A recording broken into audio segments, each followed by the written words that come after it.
Hello, everyone. This is Robin again. And today we have a very special segment in our Caregiver and Supporter series. This is all about the psychology of the caregiver. And today I want to introduce to you someone who is very special to me on many different fronts.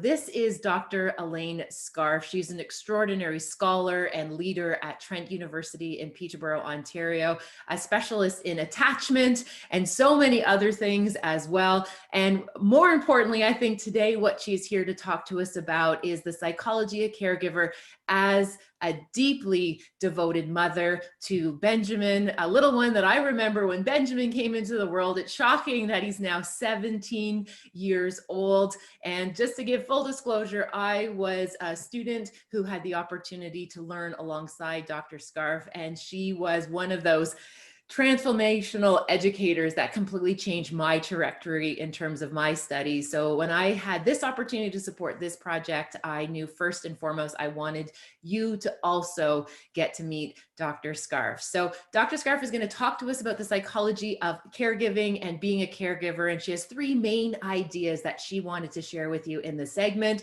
So without further ado, I'm going to pass it over to Dr. Elaine Scarf. And Elaine, thank you very much for taking the time to be here today. You're welcome. Thank you for having me, and thank you for thinking about me. Of course. As I said, or as Robin said, I'm the mother of a 17-year-old, soon to be 18-year-old. Benjamin is severely disabled. He has Down syndrome, but he's on the severe end of the spectrum. And Benjamin is my only child, so my understanding of parenting, kind of, from an academic perspective is different, but from the kind of on the ground perspective comes solely from parenting Benjamin. And I have kind of three things that I think are really important for parents when you have a child with a disability. I think regardless of the age, I think these three things will be helpful, but I think particularly with an adult child with a disability. And they are, and I'm going to go through them kind of one by one, but being intentional about your day, about your life, finding joy and helping your child find joy in their life, and finding community. So in terms of being intentional, I think, I find for me, and over the past year in the middle of the pandemic, I think this came to the forefront a number of different times. It's really important to spend some time, whether it be once a week or once a month, to think about the things that you want to do in your life, the things you want to accomplish, whether your routine is being disrupted, do you feel like, in terms of your intentionality, am I getting enough sleep? Am I getting enough respite? But to spend a lot of time thinking about that. And once again, it could be once a week on, Sunday night with your day planner, being intentional about your week. Or it could be kind of once a month, the first of the month, you think, okay, what did I accomplish last month? Are there parts of my life that I'm finding are missing? Like, I'm not getting enough sleep, or we're not eating as well as we should be. And in particular, being intentional about your own self-care, and taking care of a child with a disability, regardless of the age, takes a lot out of the parents. So thinking about your own self, and once again, this is individual to everybody, but what do you do for your self-care? If you're in a relationship or partnership, what do you do to care for that partnership? Because once again, taking care of the child can be all consuming. Yes. And so being intentional about respite or date nights, and being really, really intentional about that, and seeing that as a very important part of caring for your child. And that, I don't know if you have any questions about that, but that's kind of what I'm thinking about that. Once again, I think it's important for people to understand that this is individual. I can't tell you how to do this. I know what I do. It's a Sunday night kind of reflecting on my previous week and my next week, but both on a personal and professional. I think sometimes, especially when we're all working from home, job kind of gets in the way, right? Because you feel like you're always on, but also thinking about the personal, right? So did I meet my my exercise goals. I'm a Fitbit addict. It's, Yeah. there's my 2 cents for Fitbit. So, did I meet my step goals? How do I feel about that? Am I feeling tired? Am I feeling, did I meet my sleep goals? Those sorts of things. So it doesn't have to be kind of big picture. It could be really, am I taking care of myself? Am I doing the stuff that I need to do for my household? Yes. Or, do I need to start scheduling other things in that I haven't been? Yeah. Yeah. And I think so often for as caregivers, we almost go onto autopilot, right? We just go into autopilot and we're just kind of going through the day-to-day routines. And again, I really like that suggestion about stopping. And again, I love that idea of Sundays. Sundays always feel like the day of a fresh start is around the corner. I love the idea of the first of the month. Like every time, even if the first of the month falls on a weekend, I really appreciate pausing. What are some of those personal self-care goals? And what I often tell caregivers is that's not selfish. And I think we have this way of feeling as though we've been conditioned to think putting our needs ahead of others is selfish. But if we need to be of service to others, especially when we're supporting adult children with disabilities, you have to look after yourself. It's science. It's not just a luxury, it's actually science. So thank you very much. And Elaine, I'm so excited to hear about this idea of joy. So tell me more about joy. So I really, once again, when you have a child with a disability, I think there's a lot of heartache and judgment that comes with that, and perhaps from the outside, but maybe even from internal. And I think it's really important to find your joy, to find the joy in parenting that child, to figure out kind of what do they like, what brings them joy, but also to figure out what can you do together that brings the two of you as as a parent and a child, brings you joy. And for some children, that's really easy, right? So for my son, very early on, I realized that he loved music, like very early on. And it may have been because I kind of introduced him to music early on, but that's where he finds his joy. But also in terms of our relationship as a mother and a son, finding some things that we can do together. So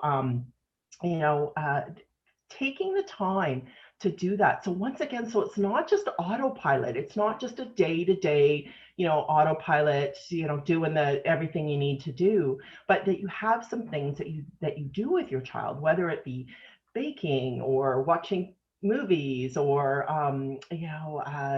going to the gym, those sorts of things that find joy for your child and joy for you, and that you enjoy doing with your child. I think and once again, finding your own joy in terms of respite. So we talked a little bit about being intentional, right? So that when you have respite, and that could be like a sibling hanging out with your child, or your partner hanging out with your child, so that you can go and do something. I always have to stop myself. It's like, okay, respite isn't for errands. Like sometimes you do have to do errands in respite. There are things that have to be done, but it's like, even if I just go for a walk, right? So I just go for a nice long walk, knowing that someone else is hanging out with Ben, and I don't have to worry about him. And once again, put the Fitbit thing on, go for like half an hour away from the house, half an hour back into the house, back to the house, sort of thing. So yeah, I think that's really important. And once again, that's one of those things that I think has to be intentional sometimes. In particular, if your child is medically fragile or is having behavior issues, it really has to be intentional. It's like let's find this joy. Let's find some stuff to do that so that in particular, I think that your adult child has these great life experiences. I travel with Ben, and it took me a while actually to get comfortable with traveling with him. But he loves it. Like we get in that airport and he is such a happy camper because he knows we're going somewhere fun. And when he was born, if you would have told me that he would recognize the Toronto airport, I'm not sure that I would have believed you, right? But the Toronto airport is a fun place, right? So we can't wait to get back there. Which is just amazing. And again, that's something that's so important for all relationships, is this idea of having that shared moment, that little pocket of joy or moment of merriment that you can have it, because that does build our stories. And I think of all of those little micro moments or those bigger moments like a trip with Ben, where those become these ideas that we can string together that really gives us a sense of that we are having a good time together. And Yeah. I think often, especially when there's so much heavy heart work and physical work looking after adult children, I think we need to make sure we're also putting those storylines within the bigger picture as well, because we know that it changes our perspective of what joy looks like. And it might be a simplified version for some. It could be just these little wins, but those little wins, I think, are what makes up that shared experience, that makes it so fulfilling, because we get to see a world that otherwise we would have missed if we were on autopilot. So we are building those moments with intention, like you said. That's awesome. And Elaine, can you tell me a little bit about this idea about community? I know you've mentioned community before. When you think about what's so important about the psychology of a caregiver, can you tell me a little bit more about that? Yeah, and I think and all parents do this, but I think when you have a child with a disability, it is even more important to have a community, and we we're advised by lots of people to have who you going to call in an emergency sort of thing. So we all have kind of our emergency contact sort of thing, like if something happens, who would I call, right?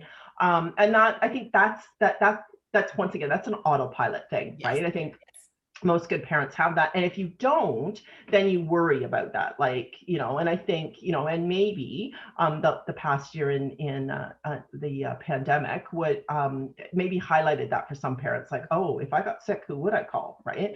But I also think it's important to have those the people that you can phone if you need respite.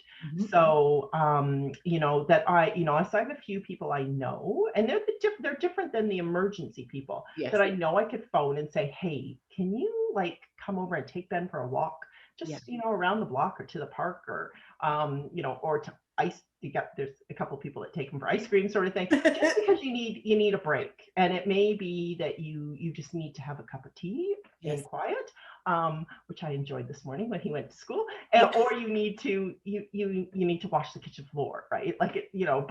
So you have those respite people. And I think often parents with a child with disability, that's another autopilot thing. It's like, yep, got that. But the one thing that I think people don't think about that I have found are so important in my life are the people that I can phone when Benjamin does something where I think, wow, that is so cool. And not everybody would get how cool it is.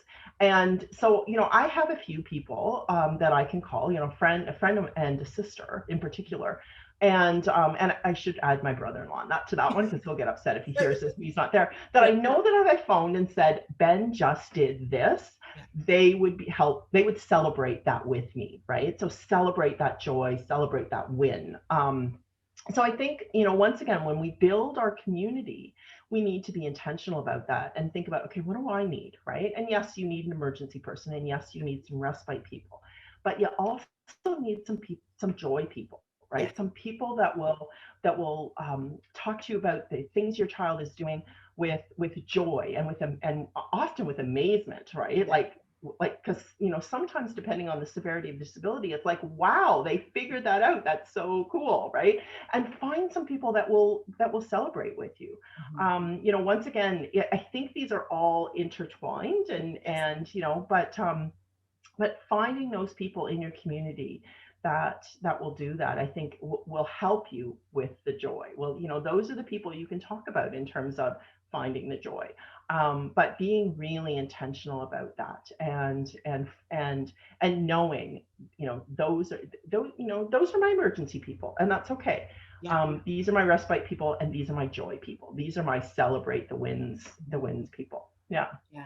Elaine, that's just extraordinary. You bring such wisdom, but also the backing of this academic understanding that we know mindset matters, our attitude matters. We know having some structure and some goals and some routine, all of these things have impact. And again, just that really great reminder about everyone's so unique. Your situation with Ben is unique, as is every other parent and grown-up's relationship with their adult child. And, just understanding just the uniqueness that comes with it. And that really reminds me of just some of the confidence that I remember you shared when I became a parent. And this idea when I was saying, you know, Elaine, you're an expert on attachment and I have this new baby.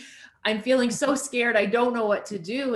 And you shared with me that said, Robyne, you're your own expert. Like, you know, intuitively what that baby needs. So trust yourself. And I remember that lesson. Again, it's hard to believe it. 17 years ago, you imparted that wisdom with me, Elaine. Yeah. But as our children have aged, I revisit that wisdom that you shared, that you know your child better than anyone else knows your child. You know your child better than the textbook and the theory. So do what intuitively feels like the next right decision with that child in that moment. And again, I'm just so pleased to have had this opportunity to share you with this community so they can hear your ideas. Because again, I know your impact. I know the impact of your words. So Dr. Elaine Scarf, thank you very much for taking the time to talk to us today for this segment. I wish you and Ben all of the best. And I just, again, think it's just so extraordinary, your generosity of giving your time to this project. So thank you and take good care. Thanks. Bye for now.